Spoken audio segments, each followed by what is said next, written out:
Il existe un arbre banyan, un arbre dont les racines pointent vers le haut et vers le bas pointent les branches. Ses feuilles sont les hymnes védiques. Qui le connaît les Védas.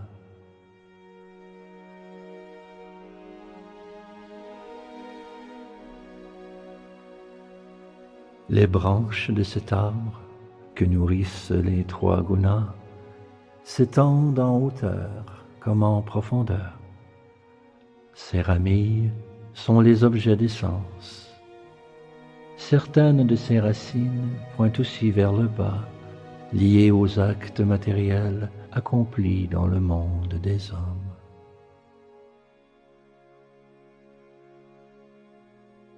De cet arbre, nul ne peut en ce monde percevoir la forme exacte. Nul n'en peut voir la fin, le commencement, ni la base. Mais il faut avec détermination trancher ce banyan aux puissantes racines, chercher le lieu d'où, une fois qu'on l'atteint, il n'est pas de retour. Puis là, s'abandonner à la personne suprême, Dieu, de qui tout a commencé et en qui tout demeure depuis des temps immémoriaux.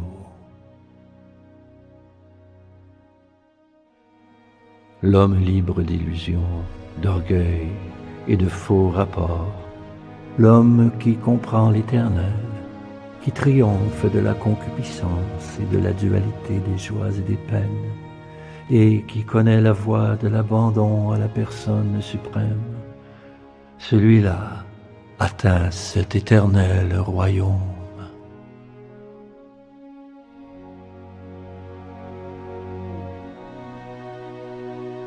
Ce royaume suprême, le mien, ni le soleil, ni la lune, ni la force électrique ne l'éclaire. Pour qui l'atteint, point de retour en ce monde.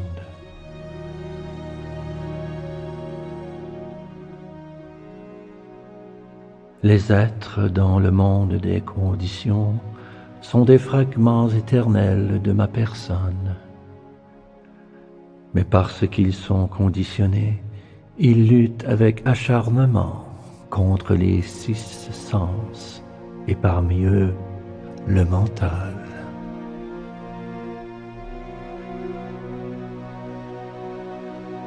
Comme l'air emporte les odeurs, l'être vivant en ce monde emporte avec lui d'un corps à un autre les diverses manières dont il conçoit la vie. Revêtant ainsi un nouveau corps grossier, l'être vivant se voit doté d'un sens déterminé de l'ouïe, de la vue, du toucher, du goût et de l'odorat, qui tous gravitent autour du mental. Il jouit par là d'une gamme propre d'objets des sens.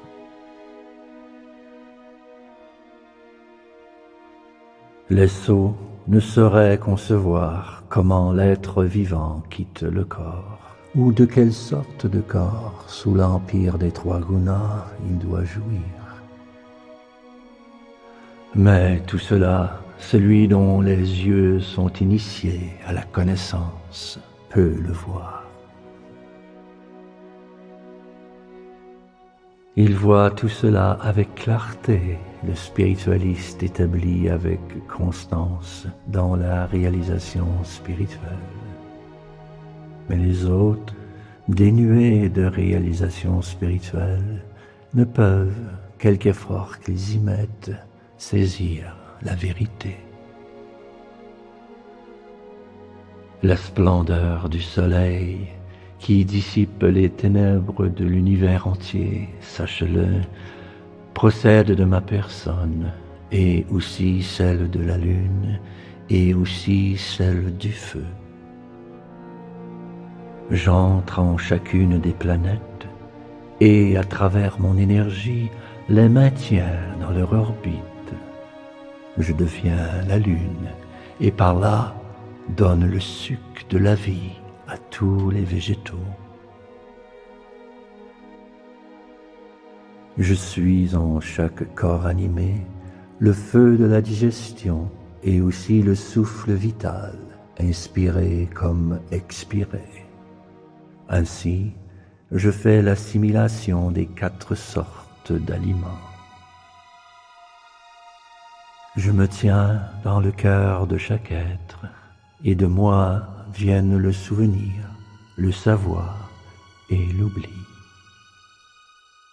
Le but de tous les Védas est de me connaître. En vérité, c'est moi qui ai composé le Vedanta, et je suis celui qui connaît les Védas. Il est 2 ordres d'être, le faillible et l'infaillible. Dans l'univers matériel, tous sont faillibles, mais dans le monde spirituel, il est dit que tous sont infaillibles. Mais autre que cela est le plus grand des êtres, le Seigneur en personne, qui entre dans les mondes et les soutient.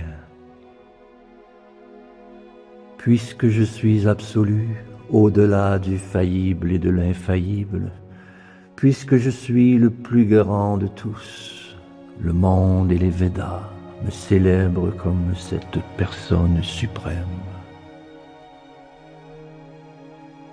Celui qui, libre des doutes, me connaît ainsi comme Dieu, la personne suprême, celui-là, sache-le, sa connaissance embrasse tout. C'est pourquoi, ô descendant de Bharata, de tout son être, il me sert avec amour et dévotion. Ce que maintenant je te révèle, ô toi sans péché, est la part la plus secrète des écritures védiques.